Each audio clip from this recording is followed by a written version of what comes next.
Man receives only that which he gives. The game of life is a game of boomerangs.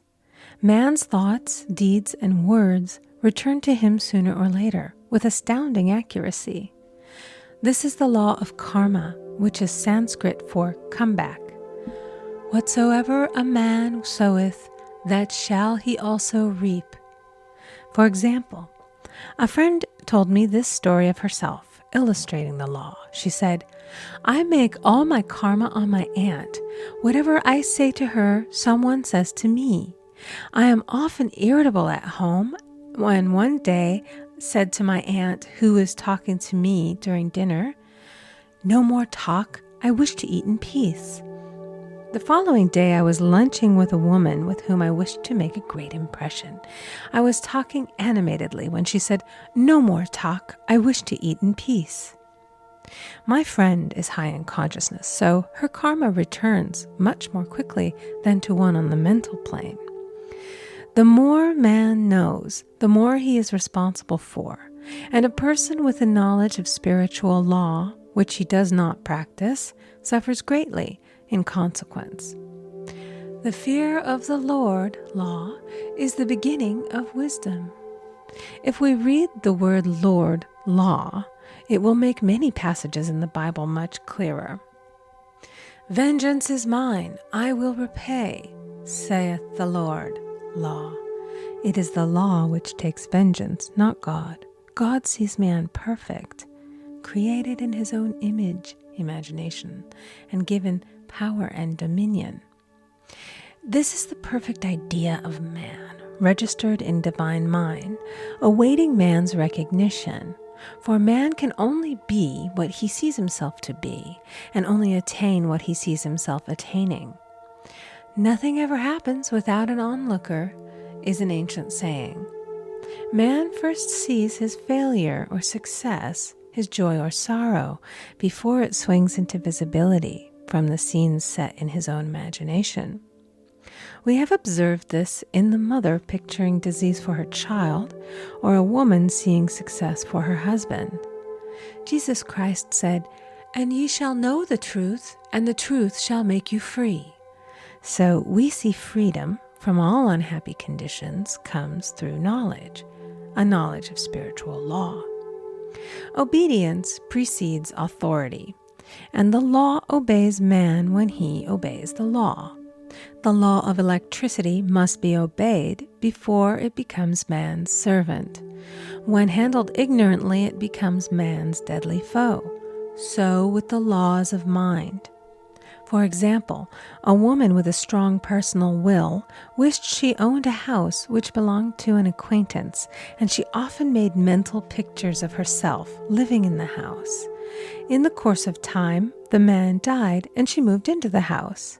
Several years afterwards, coming into the knowledge of spiritual law, she said to me, "Do you think I had anything to do with that man's death?" I replied, "Yes, your desire was so strong, everything made way for it. But you paid your karmic debt. Your husband, whom you loved devotedly, died soon after, and the house was a white elephant on your hands for many years." The original owner, however, could not have been affected by her thoughts had he been positive in the truth, nor her husband, but they were both under karmic law. The woman should have said, feeling the great desire for the house, "Infinite intelligence, give me the right house, equally as charming as this, the house which is mine by divine right." The divine selection would have given perfect satisfaction and brought good to all. The divine pattern is the only safe pattern to work by. Desire is a tremendous force and must be directed in the right channels, or chaos ensues. In demonstrating, the most important step is the first step, to ask aright. Man should always demand only that which is his by divine right.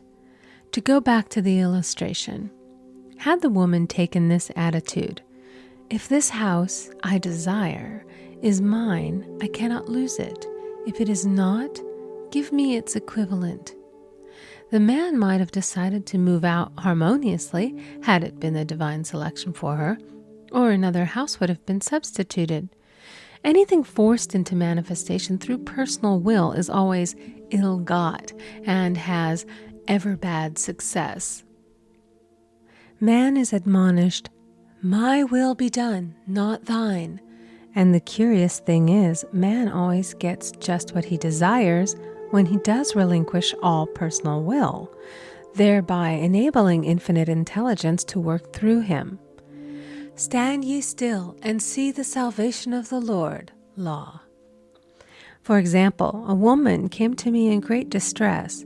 Her daughter had determined to take a very hazardous trip, and the mother was filled with fear. She said she had used every argument, had pointed out the dangers to be encountered, had forbidden her to go, but the daughter became more and more rebellious and determined. I said to the mother, "You are forcing your personal will upon your daughter, which you have no right to do, and your fear of the trip is only attracting it, for man attracts what he fears." I added, "Let go and take your mental hands off. Put it in God's hands and use this statement: I put this situation in the hands of infinite love and wisdom. If this trip is the divine plan, I bless it and no longer resist. But if it is not divinely planned, I give thanks that it is now dissolved and dissipated." A day or two after that, her daughter said to her, "Mother, I have given up the trip," and the situation returned to its native nothingness. It is learning to stand still which seems so difficult for man. I will deal more fully with this law in the chapter on non-resistance.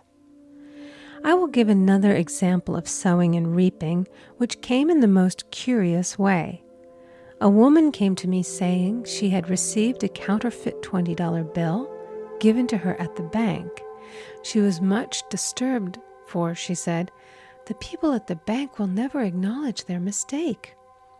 I replied, "Let us analyze the situation and find out why you attracted it." She thought a few moments and exclaimed, "I know it. I sent a friend a lot of stage money just for a joke."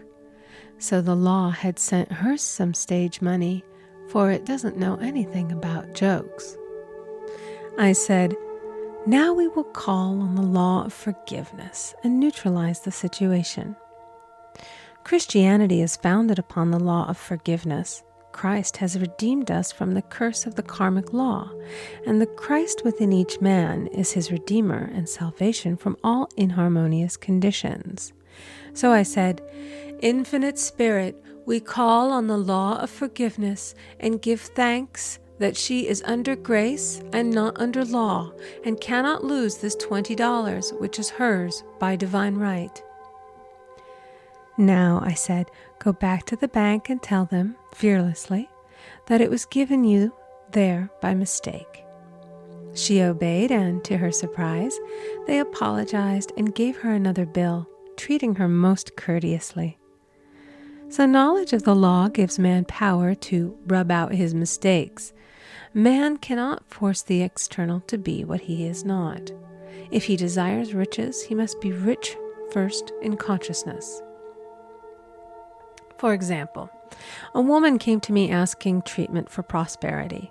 She did not take much interest in her household affairs, and her home was in great disorder. I said to her, "If you wish to be rich, you must be orderly. All men with great wealth are orderly, and order is heaven's first law." I added, "You will never become rich with a burnt match in the pincushion." She had a good sense of humor and commenced immediately putting her house in order.